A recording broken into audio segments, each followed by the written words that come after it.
Hi friends, welcome to our channel VP Pets and Vlog. Hi friends, இந்த video எதை பற்றி பார்க்க போகிறோன்னா ஒரு பிஸோட அன்பாக்சிங் வீடியோ தான்.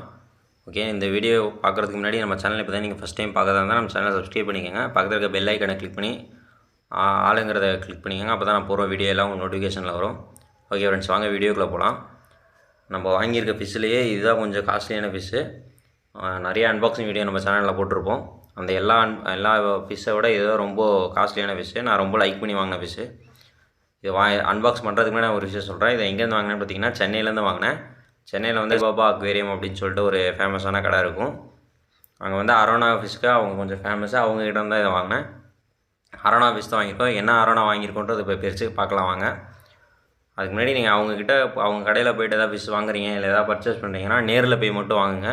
தயவு செஞ்சு கொரியர் போட்டு விட சொல்லாதீங்க. ட்ராவல்ஸில் புக் பண்ணி வாங்காதீங்க. தயவு செஞ்சு கொரியர் பண்ணுங்க. ட்ராவல்ஸில் புக் பண்ணி வாங்காதீங்க. நேரில் போய் வாங்குறதா இருந்தால் அவங்ககிட்ட வாங்கிட்டு வாங்க. நீங்கள் போய் நேரில் ஃபிஷ்ஷோட குவாலிட்டி எப்படி இருக்குது என்னென்னு பார்த்துட்டு நீங்கள் நேரில் வாங்கிக்கோங்க. நான் ஃபிஷ்ஷோட குவாலிட்டிலாம் எந்த குறையும் சொல்ல. எனக்கு அனுப்பின ஃபிஷ்ஷு நல்லா சூப்பராக தான் இருந்துச்சு. நான் ரெண்டு டைப் ஆஃப் ஃபிஷ் அவங்கக்கிட்ட வாங்கியிருந்தேன். ரெண்டுமே நல்லா குவாலிட்டியாக இருந்துச்சு. ரேட்டு நான் இப்போ எடுக்கும்போது சொல்கிறேன் பாருங்கள். ரேட்டு ரீசனபுளாக இருந்துச்சா என்னென்னு தெரியல. பட் நான் இப்போ தான் ஃபஸ்ட் டைம் இந்த ஃபிஷ்ஷஸ்லாம் வாங்குகிறேன். அதனால் எனக்கு ரேட்டை பற்றி ஒன்றும் எனக்கு தெரியல. ஏற்கனவே வாங்கியிருக்கேன். நீங்கள் யாராவது இது பண்ணிங்கன்னா இந்த ரேட்டுக்கு இந்த ஃபிஷ் ஒர்த்தா அப்படின்னு சொல்லி நீங்கள் கமெண்ட்டில் சொல்லுங்கள். ஃபஸ்ட்டு பார்த்தீங்கன்னா நம்ம ஆல்பினோ அரோனா. இது ஒரு 4 இன்ச் ஆல்பினோ அரோனா. இது வந்து 6600 சொன்னாங்க. இந்த மீன் நான் எடுத்து காமிக்கிறேன் பாருங்கள். இந்த மீன் வந்து 6600 சொன்னாங்க அவங்க. ஓகே அப்படின்னு சொல்லிட்டு நான் போட சொல்லியாச்சு, வாங்கியாச்சு. அடுத்து சில்வர் டாலர் வந்து ஒரு பேர் வந்து 150 சொன்னாங்க. நான் அதில் ஒரு 5 பேர் வாங்கியிருக்கோம். இதை வந்து நம்ம பிரித்து டேங்க்கில் போட்டு இப்போது டெம்பரேச்சர் செட் ஆனதுக்கப்புறம் டேங்க்கில் விடுவோம். அந்த வீடியோலாம் நீங்கள் போக பார்ப்பீங்க. ஏன் அவங்க கடையில் போய்ட்டு கொரியர் பண்ண வேணான்னு சொல்கிறீங்க, ஏன் இது வாங்க வேணான்னு சொல்கிறீங்க அப்படின்னா அதுக்கான ரீசன் நான் இப்போ சொல்கிறேன். நான் வந்து அவங்கக்கிட்ட வேதம் ட்ராவல்ஸில் புக் பண்ணுங்க ப்ரோ அப்படின்னு சொன்னேன். அவங்க சரி ப்ரோ அப்படின்னாங்க. நான் அதுக்கப்புறம் திரும்பவும் கேட்குறேன், வேதம் ட்ராவல்ஸ் அவைலபிளாக ப்ரோ அங்கே வேதம் ட்ராவல்ஸில் புக் பண்ணுங்கள், எனக்கு அது பக்கத்தில் இருக்கும், ஈஸியாக நான் போய் பிக் பண்ணிக்கலாம், ஈஸியாக ஃபிஷ்ஷை வீட்டுக்கு எடுத்துகிட்டு வந்துடலாம் அப்படின்னு சொன்னேன். ஓகே ப்ரோ அதிலே போட்டுடலாம் அப்படின்னு சொல்லி சொன்னாங்க. அவங்க வந்து வேதம் ட்ராவல்ஸில் போடல, வேறு ஏதோ ஒரு கொரியர் சர்வீஸில் தான் போட்டுருந்தாங்க. பார்சல் சர்வீஸில் போட்டிருந்தாங்க. நான் அது உங்களுக்கு அந்த அட்ரஸ் கூட தெரில. ஏன்னா இந்த மீன் வாங்கி ஒரு 1 மந்த் 1.5 மந்த் இருக்கும். ஆனால் இப்போ தான் இந்த வீடியோவே போடுறேன் யூடியூப்பில். எனக்கு அவ்வளோ இதாக இருந்துச்சு. இந்த வீடியோ போடுறதுக்கு எனக்கு விருப்பம் இல்லை. சரி, மீன் வாங்கிட்டோமே, அட்வான்ஸ் வீடியோ எடுத்துட்டோம் அப்படின்னு சொல்லிட்டு இப்போ எடிட் பண்ணி போட்டுட்ருக்கேன். இந்த மீனை வாங்கிட்டு வரதுக்கு நான் அவ்வளோ சிரமப்பட்டேன். அவங்க வந்து திருச்சியில் போய் போட்டாங்க. நான் வந்து துறையூரில் வேதம் ட்ராவல்ஸில் போட சொன்னேன். அவங்க துறையூரில் போட்டிருந்தாங்கன்னா எனக்கு இங்கேருந்து 1/2 hour தான் ட்ராவல் எங்கள் வீட்டிலேருந்து. நான் போய் இதை வாங்கிட்டு வந்திருப்பேன். அவங்க வந்து வேறு இதெல்லாம் மாற்றி போட்டாங்க. மாற்றி போட்டதை என்கிட்ட இன்ஃபார்ம் பண்ணியிருக்கலாம். முன்னாடி நைட்டே இன்ஃபார்ம் பண்ணியிருக்கலாம். இப்படி நான் போய் மாற்றி போட்டேன் ப்ரோ, நீங்கள் நாளைக்கு காலையில் கோச்சிக்காமல் போய் வாங்கிக்கோங்க ப்ரோ அப்படின்னு சொல்லியிருந்தா கூட ஓகே அப்படின்னு சொல்லிட்டு நான் போய் வாங்கிட்டு வந்திருப்பேன். அவங்க வந்து நைட்டு கூட சொன்னாங்க, வேதம் ட்ராவல்ஸில் நான் புக் பண்ணிட்டேன் ப்ரோ, உங்களுக்கு காலையில் சேஃபாக வந்துடுவாங்க அப்படின்னாங்க. ஓகே ப்ரோ, ரிசிப்ட் அனுப்புங்க ப்ரோ அப்படின்னு நான் சொன்னேன். ரிசிப்ட் இல்லை ப்ரோ, நான் காலையில் 6 மணிக்குள்ளே உங்களுக்கு அனுப்பிடுறேன், நீங்கள் போய்ட்டு வாங்கிக்கோங்க அப்படின்னு சொன்னாங்க. ஓகே அப்படின்னு சொல்லிட்டு நானும் விட்டுட்டேன். காலையில் நானும் கிளம்பி அவங்க ஃபோன் பண்ணல. எப்போவுமே ட்ராவல்ஸில் வந்து வேதம் ட்ராவல்ஸ் வந்து அவங்கக்கிட்ட ஏதாவது வந்துச்சுன்னா கால் பண்ணுவாங்க.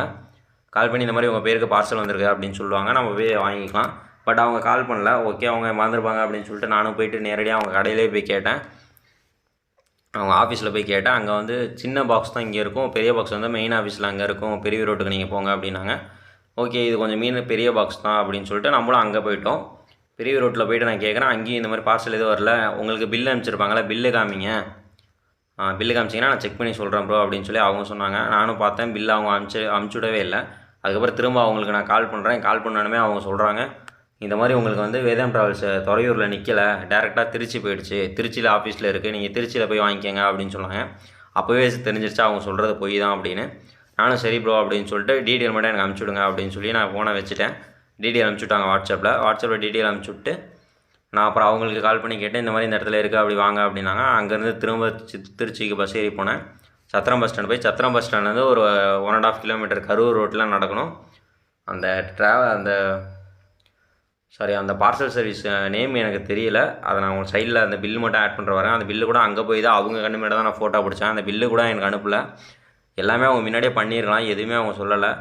எனக்கு வந்து ஒரு நாள் ஃபுல்லாமே டைமே வேஸ்ட்டு. இந்த மீனை நான் வாங்கிட்டு வந்ததுனால நான் சொன்ன மாதிரி அவங்க வேதம் ட்ராவல்ஸில் போட்டுருந்தாங்க. எனக்கு காலையில் ஒரு 10 மணிக்கெலாம் என் கைக்கு மீன் ரிசீவ் ஆகிருக்கும். நான் வீட்டில் வந்து விட்டுட்டு நான் வேலைக்கு கிளம்பி போயிருப்பேன். அன்றைக்கி நான் வேலைக்கும் போகல. எனக்கு கையில் இருந்த மணி 300 தான் மணி வச்சுருந்தேன். இந்த எனக்கு திருச்சியிலேருந்து எங்கள் வீட்டுக்கு கொண்டு வரதுக்கு இதுக்கான செலவு மட்டும் எனக்கு பஸ் ஃபேர் இல்லாமல் இதுக்கான பஸ் ஃபேர் மட்டுமே 110 ரூபா நான் செலவு பண்ணேன். எனக்கு ஓகே, செலவு பண்ணதெல்லாம் ஓகே. அவங்க உண்மையை சொல்லியிருந்தாங்கன்னா நான் முன்னாடியே போயிட்டு ரிசீவ் பண்ணிட்டு வந்திருப்பேன்.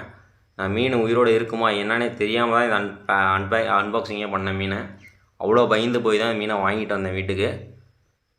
அவங்க என்கிட்ட முன்னாடியே சொல்லியிருக்கலாம், மீன் பாருங்கள் என்ன எப்படி இருக்குன்னு பாருங்கள், மீன் நல்லா குவாலிட்டியாக இருக்குது. என்னை பொறுத்தவரையிலும் குவாலிட்டியாக இருக்குது. மீன் வளர்க்குறவங்களுக்கு தான் இதை பற்றி தெரியும். என்னை பொறுத்த மீன் நல்லா குவாலிட்டியாக இருக்குது. எல்லோயிஷாக இருக்கும், போக போக ஒயிட் ஆயிரும் அப்படின்னு சொன்னாங்க. அதுவும் நான் நிறைய வீடியோவில் பார்த்துருக்கேன். நிறைய வீடியோவில் பார்த்துட்டு தான் இந்த மீனை பர்ச்சேஸ் பண்ணேன். ஓகே, சில்வர் டாலரும் பாருங்கள் எல்லாமே நல்லாயிருக்கு. சில்வர் டாலர் வாங்கினீங்கன்னா இந்த மாதிரி கொஞ்சம் குரூப்பாக வாங்கினீங்கன்னா நல்லாயிருக்கும். 1-2 பீஸ் வாங்குறதுக்கு இந்த மாதிரி குரூப்பாக வாங்கினீங்கன்னா அது செட்டாக போயிட்டு செட்டாக வரும், பார்க்குறதுக்கு நல்லாயிருக்கும். அதனால் இந்த ஃபிஷ்ஷை நான் வாங்கியிருக்கேன். நீங்கள் ஃபிஷ்ஷெல்லாம் எப்படி இருக்குன்னு நல்லா பார்த்துக்கோங்க.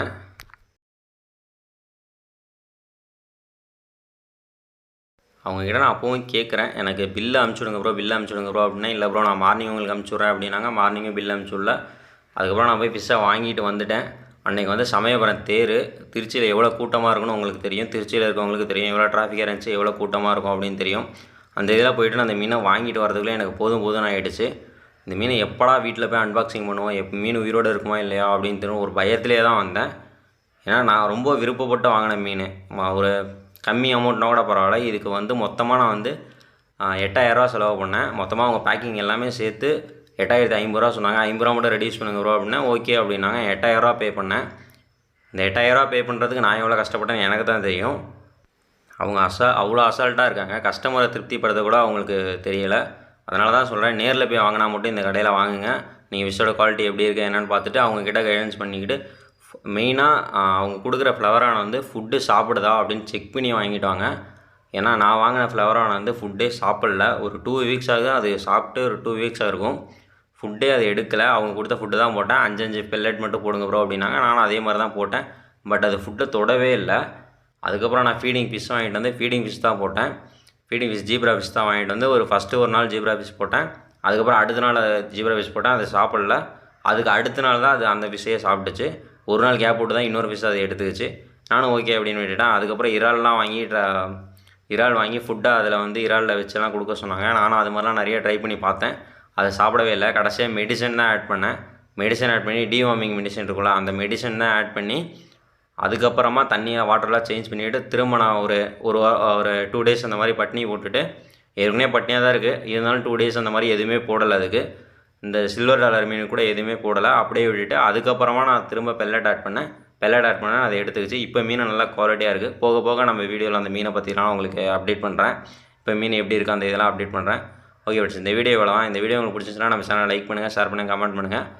மறக்காமல் நம்ம சேனலை சப்ஸ்கிரைப் பண்ணி சப்போர்ட் பண்ணுங்கள். Thank you friends.